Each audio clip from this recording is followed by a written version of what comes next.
معروف قیوموف ساکن نویه جیهون ولایت ختلان امسال حاصل سهم درختان بنانش را میچیند. 2 سال اخیر است که معروف قیوموف خانواده‌اش را با این نوع میوه تامین می نماید.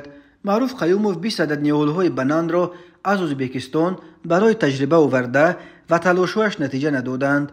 او در اول چندان باور نداشت که چنین نوع میوه به اقلیم منطقه آنها تاب‌آور بوده حاصل می‌دهد. جیهون از نوع‌های پیشرفت در استحصال لیمو محسوب یافته. همساله از این نوع 10 تن لیموی خوش‌صفت استحصال و به خارج صادر می‌کنند. معروف می‌خواهد پرورش میوه‌های تروپیکی را در تاجیکستان بیشتر نماید. او نه تنها بنان بلکه میوه افریقایی پاپای را نیز پرورش کرده است. معروف قیوموف درختان بنان را در گرمخانه پرورش می‌کند.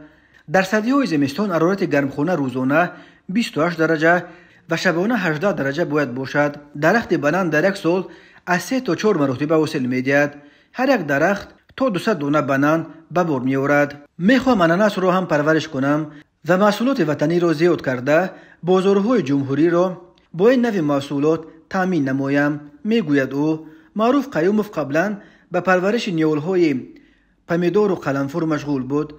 دهقانی یگانه منبع درآمد خانواده اش است.